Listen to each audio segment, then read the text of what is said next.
Bonjour à tous. Le 17 octobre dernier, c'était un jour extrêmement important parce que ça fête ma naissance.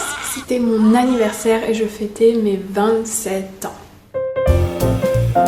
Et j'avais eu le jour même l'idée de partager 27 déclics, 27 choses que j'avais appris dans ma courte vie. D'une part parce que j'adore ces vidéos où ils disent 30 conseils pour mes 30 ans. Les conseils parfois sont plus ou moins intéressants et pertinents, mais en tout cas ici je vous partage 27 conseils que j'ai appris par le cœur. C'est le résultat de beaucoup de nuits noires de réflexion. Donc j'espère que ça va vous aider, que ça va faire écho à votre petite vie. Alors exactement dans cette vidéo, il n'y aura pas les 27 conseils. Ah ouais, encore une menteuse. Hep.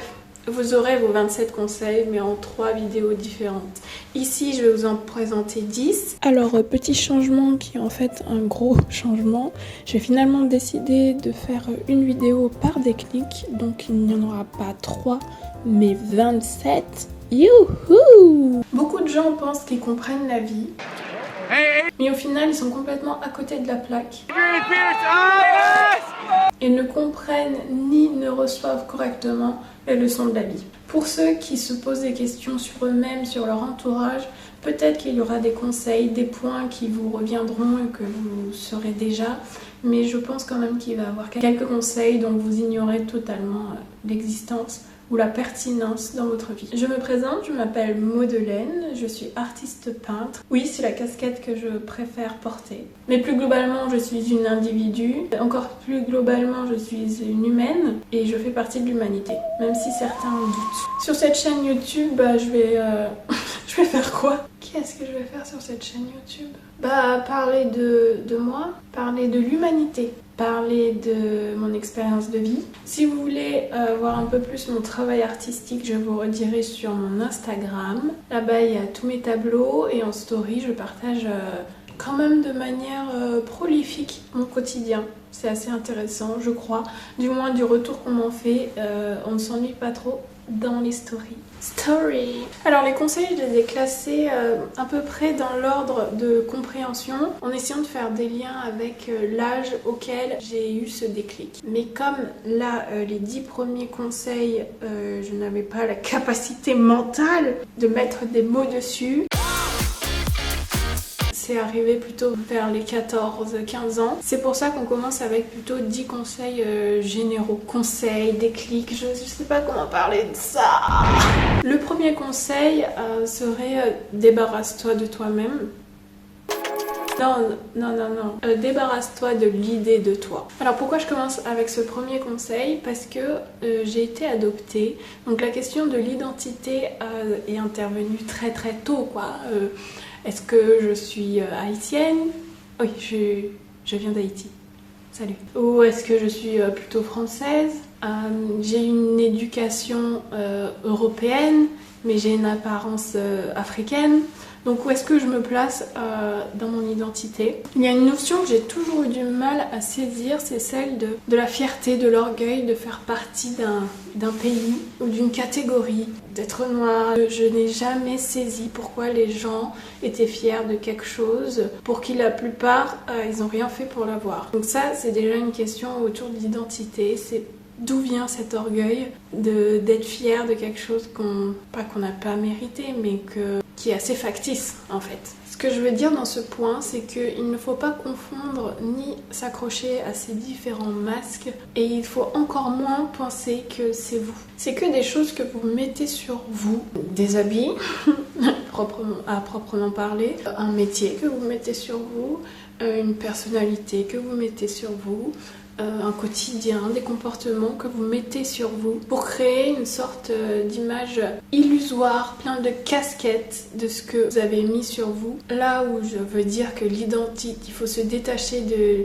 l'idée de soi, c'est que vous n'êtes pas votre travail, vous n'êtes pas vos vêtements, vous n'êtes pas vos comportements, vous n'êtes pas ce caractère spécifique qui permet, je sais pas, dans un groupe de vous identifier comme la fêtarde, la stoïque. Vous n'êtes pas du tout ça. Alors qui vous êtes?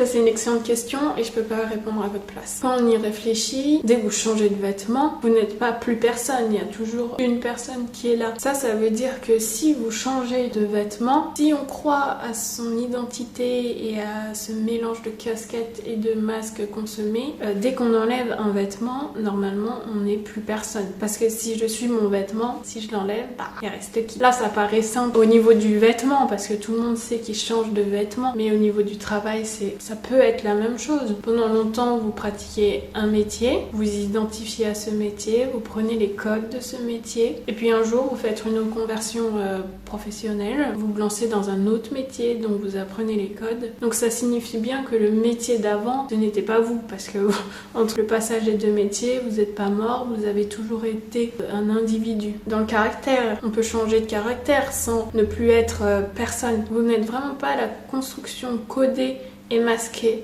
de ce que vous pensez. Et vraiment la première étape, c'est d'identifier tous les masques qu'on porte. Je pense que c'est quand même impossible de porter aucun masque dans une société parce qu'il y a des codes, il y a des savoir-être. Mais être conscient que, là, je vais mettre le masque de la politesse et laisser ma place alors que j'en ai pas envie. Là, je vais en soirée, j'ai envie de bien me faire voir, alors je vais bien m'habiller. Mais il y a complètement une différence entre faire les choses consciemment et faire les choses parce qu'on croit être ces choses-là, ou on se croit être obligé de les faire. Et ce qui est assez compliqué dans cette démarche-là, de se dépouiller de soi-même, c'est qu'il y a des conforts quand même dans la vie. Il y a des cases dont beaucoup de personnes se plaignent, mais qui rentrent avec grand confort dedans. Des stéréotypes. Et c'est confortable de suivre des stéréotypes. Il y a vraiment une liste des choses à faire. Alors, je sais pas, je suis punk, j'ai cette coiffure, j'ai ce type de vêtements, j'ai ce type de langage. Et vous n'avez plus qu'à cocher. Et à la fin, quand la feuille est toute cochée, c'est bon. Vous vous identifiez à ce personnage-là. Je trouve qu'il y a vraiment un grand talent dans la vie. Et c'est celui de ne rentrer dans aucun stéréotype. Vraiment, je trouve que les gens qui arrivent à faire ça ont beaucoup de subtilité, beaucoup de finesse. Ce que je veux dire par là, j'ai pas d'exemple précis, mais une personne, on peut s'attendre à qu'elle ait coché toutes les petites cases de ce qu'elle paraît être, mais en fait on se rend compte qu'elle n'est pas du tout ça. Donc c'est une surprise immense, personne n'y est habitué. C'est peut-être pour cette personne et les personnes qui l'entourent inconfortable parce que là il n'y a pas la facilité d'avoir suivi des codes qui existent déjà. Mais généralement les gens ils prennent la liste et ils cochent, ils vont pas aller chercher dans d'autres listes pour se créer parce que c'est juste hyper confortable de suivre les tendances. Même si des fois on croit qu'on le fait pas, en fait on le fait et c'est sur des petites choses. Et je pense que beaucoup de peine vient de là. C'est que si on s'identifie trop à ce qu'on a construit de nous-mêmes, des casquettes et des masques qui collent un peu trop à la peau, on perd du courage. Parce que pour aller s'arracher des casquettes et finalement dire à toutes les personnes qui t'entourent finalement mon identité que je vous fais croire depuis le début, c'est pas du tout ça. Faut quand même un peu de courage. Généralement, moi personnellement, j'ai tendance à vraiment me méfier des gens qui, je sais pas, dans les 5 premières minutes de notre rencontre, qui me dit tu sais moi je suis gentille ou gentil, moi tu sais moi je suis humble. Donc la personne elle vient, elle te montre sa super casquette, regarde moi c'est la casquette de la gentillesse, je le mets et la plupart du temps c'est des gens qui sont vraiment pas gentils ou d'autres fois c'est des gens qui sont vraiment pas humbles ou tout autre qualificatif qui les met en valeur ou qui leur donne une personnalité.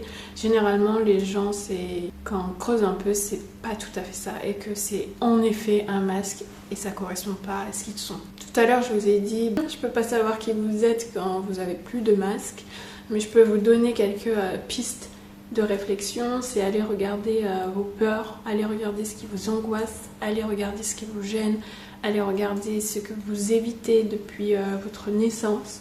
Ça vous donnera un bon aperçu de qui vous êtes parce que généralement tous ces petits ou gros défauts sont compensés par des jolies casquettes. Et si on enlève ces jolies casquettes, il reste quoi? Et c'est à partir du moment où on a enlevé les casquettes qu'on voit ce qui reste et qu'on voit comment on peut réellement s'améliorer, corriger ou bien assumer. C'est un travail que j'ai commencé il y a peut-être quelques années, 2-3 années, où j'ai commencé à détruire ce que je pensais être.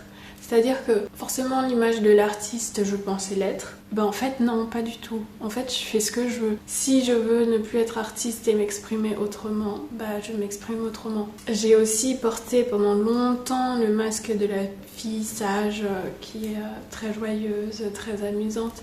Mais en fait c'est pas forcément moi, c'est un masque que je mettais parce qu'autour de moi je sentais que ça faisait plaisir que je le porte. Mais quand on identifie ça, bah on se dit bah là j'ai pas envie d'être sympa, j'ai pas envie de sourire, j'ai pas envie de faire plaisir aux autres. Surtout que la plupart du temps, bah, le retour est quand même assez décevant. Généralement quand on se force à porter un masque qu'on ne veut pas porter, mais qu'on sait que c'est bien à porter parce que la société nous a montré un catalogue de masques, de casquettes à porter qui sont stylés, qui nous permettra l'intégration. Donc on se dit ah bah ouais, bah alors si je suis gentille, ah bah si je suis sage, et ben je vais commander cette casquette.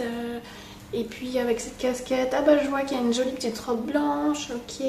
Et on suit comme ça, ce qui est déjà préconçu pour nous, alors qu'en réalité, on n'est pas tout ça. On n'est rien de tout ça. Vous n'êtes pas votre compte en banque, vous n'êtes pas vos vêtements, vous n'êtes pas votre argent, vous n'êtes pas le caractère que vous pensez avoir. À méditer. C'était donc le premier déclic. On se retrouve très vite dans la prochaine vidéo où on va s'intéresser à l'incertitude. Autrement dit, l'incertitude est ta nouvelle loi. Si ça vous a plu, likez, partagez-moi vos expériences et abonnez-vous. J'ai encore plein d'autres choses à vous dire.